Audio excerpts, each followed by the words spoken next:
We have so far given employment to 1,21,000 youth in the government sector.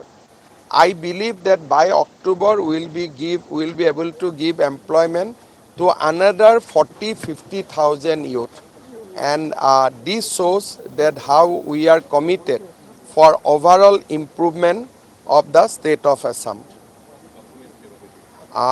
আজি আমি polytechnic আৰু engineering কলেজসমূহৰ বাবে 342জন প্ৰবক্তা, লাইব্ৰেৰিয়ান আদিৰ আমি নিযুক্তি কৰিলোঁ।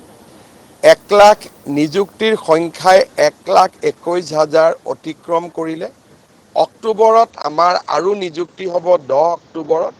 গতিকে মই নিশ্চিত যে আমি নিযুক্তি 1.5 লাখতকৈ ওপৰলৈ লৈ যাব পাৰিম।